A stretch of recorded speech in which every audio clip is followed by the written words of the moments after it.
Hello everyone. आज हम बात करते हैं पोस्चरल डिफॉर्मिटीज़ के ऊपर।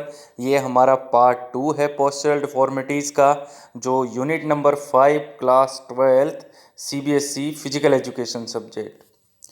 आज इससे पहले हम बात कर चुके हैं काइफोसिस, लॉर्डोसिस एंड स्कोलियोसिस के ऊपर। आज हम बात करेंगे सबसे पहले राउंड शोल्डर, नॉक नीज, बो लेग्स और फ्लैट फुट के ऊपर।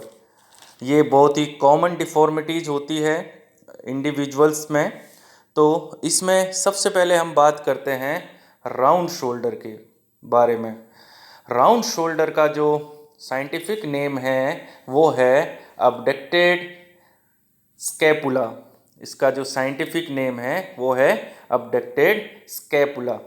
तो ये एक तरह का पोस्चरल डिफेक्ट होता है। इसमें शोल्डर आगे की ओर आ जाते हैं और इनका शेप राउंड हो जाता है। अगर हम एग्जाम्पल के तौर पे लें तो लॉन्ग ड्राइविंग जो होती है उसमें शोल्डर का यूज ज़्यादा होता है, इसीलिए जो भी इंडिविजुअल रहता है उसका हल्का सा जो शोल्डर है वो आगे की तरफ को झुक जाता है।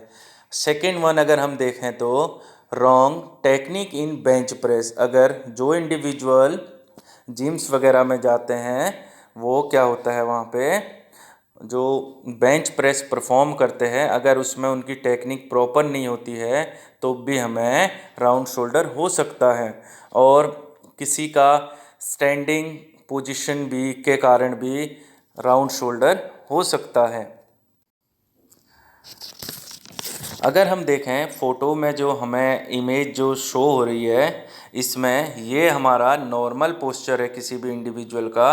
राउंड शोल्डर जो मेनली होता है वो ये अपर रीजन में होता है और इसमें जो ये गर्दन का जो हमारा हिस्सा है, गर्दन का हिस्सा हल्का सा आगे की तरफ को झुक जाता है, जिसको हम राउंड शोल्डर बोलते हैं। इस कंडीशन में क्या इसकी रिमीडियल एक्सरसाइजेस होती है उसके ऊपर अब हम बात करते हैं। सबसे पहली जो रिमीडियल एक्सरसाइजेस होती है मीन्स करेक्ट बेंच प्रेस। अगर इंडिविजुअल प्रॉपर बेंच प्रेस करे तो उसके चेस्ट वाला जो ये रीजन होता है इसके ऊपर क्या होता है, अफेक्ट पड़ता है। अगर इसके ऊपर अफेक्ट पड़ेगा तो उसका जो पोस्चर हो सकता है वो ठीक हो सकता है। सेकेंड वन कौन सा है, चक्रासन। चक्रासन हमारा मेनली इस पोजीशन पे होता है, ये हमारे हेड की पोजीशन होती है। ये हमारे तो यहाँ हमारा क्या आ जाएगा, शोल्डर आ जाएगा इस पोजीशन पे। इसमें भी हमारा राउंड शोल्डर ठीक हो सकता है अगर चक्रासन को अगर हम परफॉर्म करें तो। तीसरा कौन सा है, धनुरासन। देन भुजंग आसन। भुजंग आसन में भी हम ये चलते हैं, यहाँ हमारा हेड की पोजीशन, ये हैंड की, तो हल्का सा हम इधर ऊपर को जाते हैं तो इस पोजीशन के ऊपर इस वाले एरिया में इफेक्ट पड़ेगा तो तब भी हमारा राउंड शोल्डर ठीक हो सकता है। ओस्ट आसन, बैकवर्ड बेंडिंग एक्सेट्रा, और भी बहुत सारी एक्सरसाइजेस है जिसके थ्रू हम अपना राउंड शोल्डर ठीक कर सकते हैं। अब इसके बाद बात करते हैं नॉक नी। नॉक नी का जो साइंटिफिक नेम है वो है जेन्युवेल्गम। जेन्युवेल्गम।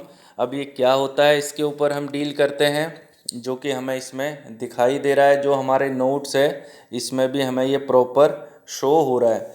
तो इस डिफॉर्मिटी में इंडिविजुअल जब अपने दोनों पैरों पर खड़ा होता है एक नॉर्मल पोजीशन में, तो उसके नीस आपस में टच हो जाते हैं।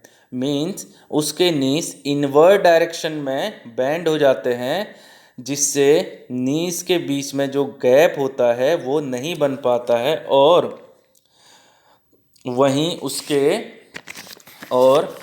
उसके एंकल्स आउटवर्ड डायरेक्शन में चले जाते हैं। अगर इंडिविजुअल इस डिफॉर्मिटी में वॉकिंग या रनिंग करता है उसके नीज में, तो अगर वो इंडिविजुअल वॉकिंग या रनिंग करता है तो उसके नीज आपस में टकरा जाते हैं, जिस कारण वो फास्ट रनिंग नहीं कर पाता है। जैसा कि अब हम इस पिक्चर में देखेंगे, इस इमेज में ये हमारा जो ये फर्स्ट वन जो हमारी इमेज आ रही है, ये हमारा नॉर्मल इमेज है, जो एक नॉर्मल हमारे इंसान होते हैं और जिनको ये डिफॉर्मिटी नहीं होती है, ये हमारी नॉर्मल पोजीशन है बॉडी की। लेकिन इन दी सेम वे बात करें नॉक नी में, ये जैसे मैंने बोला था इनवर्ड डायरेक्शन में हमारी नीज आ जाते हैं। तो ये इनवर्ड डायरेक्शन में आने के कारण इनका जो एंकल जाता है, एंकल हल्का सा आउटवर्ड हो जाता है, और जिसके कारण जब हम रनिंग करते हैं तो ये नीज हमारे आपस में टकराने लग जाते हैं, जिसके कारण इंडिविजुअल फास्ट रनिंग नहीं कर पाता है। इसीलिए जो आर्मी हो गया, अगर कोई भी डिफेंस की जो फोर्सेस है, मेनली हमारी army, navy, air force, police वगैरह की जो भी फोर्सेस है, उसमें नौकरी वाले इंडिविजुअल्स को मेडिकल से आउट कर दिया जाता है। अब इसके लिए हम बात करते हैं इसके कॉजेज़ क्या क्या हो सकते हैं, इसके कारण क्या क्या हो सकते हैं। इसका जो सबसे पहला कॉज है ये lack of deficiency of vitamin D and calcium.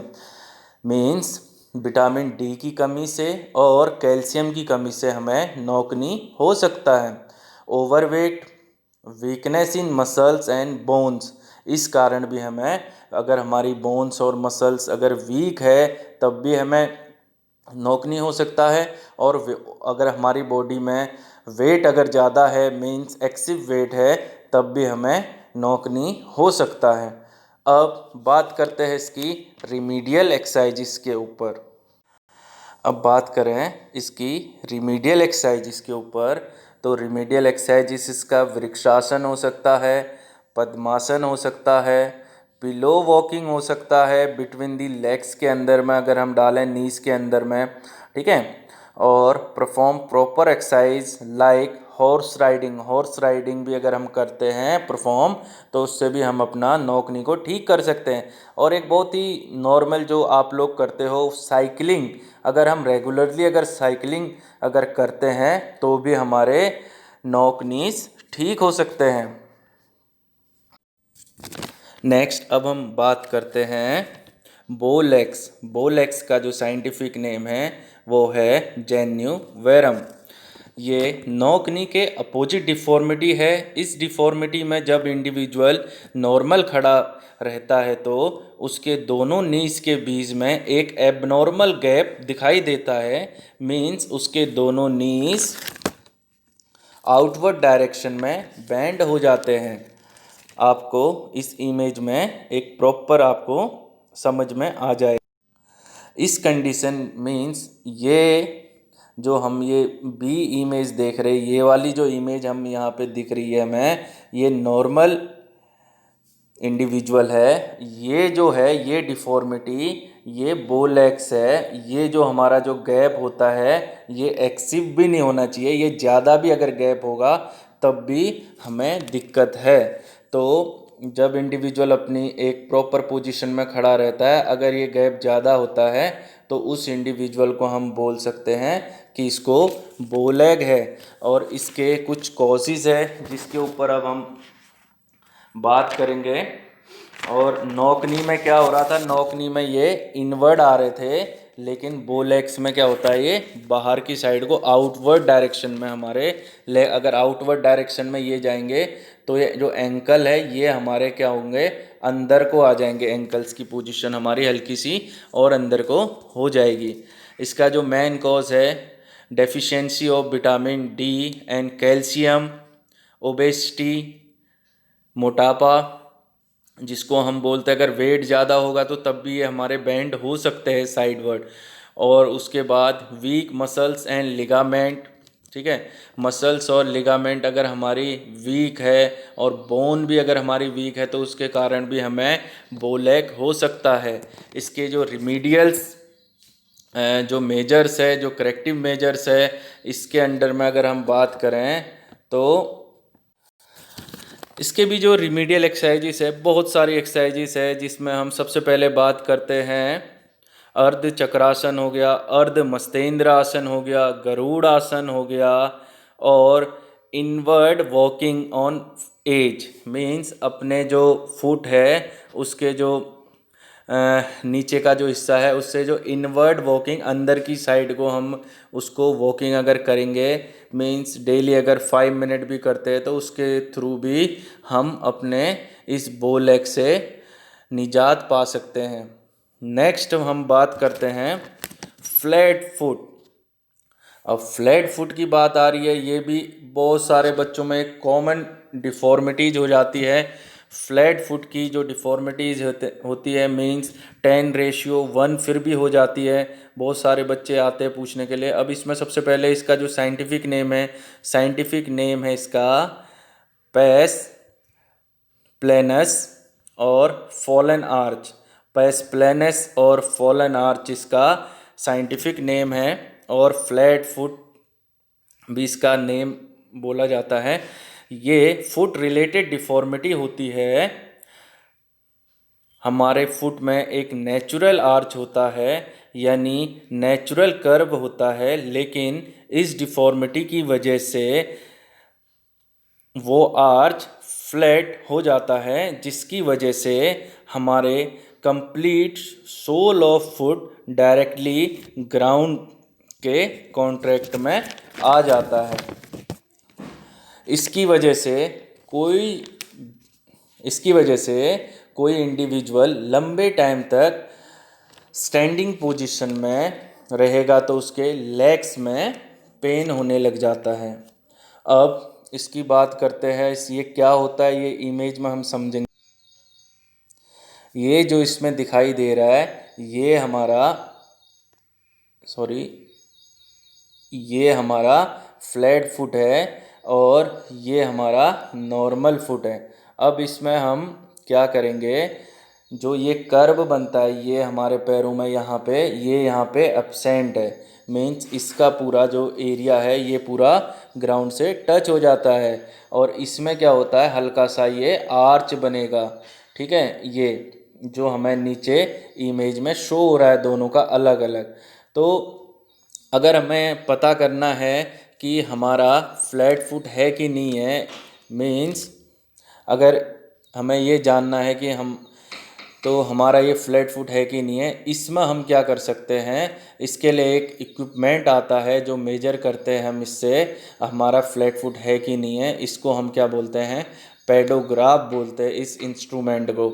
लेकिन आप लोग अपने घर पर भी इसको देख सकते हैं विदाउट दिस इंस्ट्रूमेंट। कैसे देखेंगे, आप किसी टब में थोड़ा सा पानी डालिए और उसमें नील या कोई कलर आप उसमें डालिए और अपना पैर उसके अंदर डुबाइए, और या तो कोई प्लेन सरफेस या तो किसी कागज़ के ऊपर अपना फुट का इम्प्रेशन दीजिए। अगर आपका जो पोजीशन है, अगर फुट की पोजीशन ये आती है, मीन्स आपका नॉर्मल कर्व अगर आता है तो आपका फ्लैट फुट नहीं। अगर इस टाइप से अगर आपका फुट का प्रिंट आता है तो मीन्स आपको फ्लैट फुट है। अब इसके कॉज क्या क्या हो सकते हैं, अब हम बात करेंगे कॉजेस। अब फ्लैट फुट के लिए भी हमारे पास कुछ जो इसके कॉजेज़ होते हैं, कॉजेज़ है इसमें मेंशन वेयरिंग फ्लैट शूज। जो इंडिविजुअल फ्लैट शूज ज़्यादा वेयर करता है उसको फ्लैट फुट होने का चांस ज़्यादा रहता है। स्पेशली जो गर्ल्स लोग जो स्लीपर्स वगैरह यूज करती है तो उनको भी फ्लैट फुट के चांस ज़्यादा हो जाता है। Then poor quality of shoes is also a cause. ठीक है, और फिर उसके बाद ओबेसिटी और ओवरवेट हो गया, स्टैंडिंग लॉन्ग टाइम हो गया, वीकनेस इन मसल्स हो गया। तो ये सब इसके कॉजेस हो सकते हैं। और अगर हम बात करें इसके रेमीडियल एक्सरसाइज के बारे में और इसके करेक्टिव मेजर्स के बारे में, तो सबसे पहले है हमारा ताड़ासन के थ्रू हम इस फ्लैट फुट को ठीक कर सकते हैं। ताड़ासन को अगर हम परफॉर्म करते हैं, ठीक है, तो उसको हम इसमें ठीक कर सकते हैं, उसकी वजह से हम इसको ठीक कर सकते हैं। Next, walking on sand. Sand में अगर हम रेगुलरली वॉक करते हैं तब भी हम इसको ठीक कर सकते हैं। गुड क्वालिटी ऑफ शूज, अगर आप प्रॉपर शूज का वेयर करते हो तो ये फ्लैट फुट भी ठीक हो जाएगा। इसके बाद है राइटिंग विथ फुट। अगर आप पैर से अगर लिखने की अगर ट्राई करते हो तब भी उसमें एक जर्क टाइप का बनेगा, उससे भी हम इसको ठीक कर सकते हैं। मीन्स एफर्ट लगेगा हमारी फिंगर्स से, तो तब भी हम इसको ठीक कर सकते हैं। Collecting marbles with foot. अगर हम मार्बल्स को, जो छोटे छोटे मार्बल्स होते हैं, उनको अगर कलेक्ट करते हैं अपने फुट की हेल्प से, तब भी हम इसको ठीक कर सकते हैं। Rope skipping is also a good corrective measure for to improve your flat foot. So thank you all for this. I hope you like this video. Thank you all,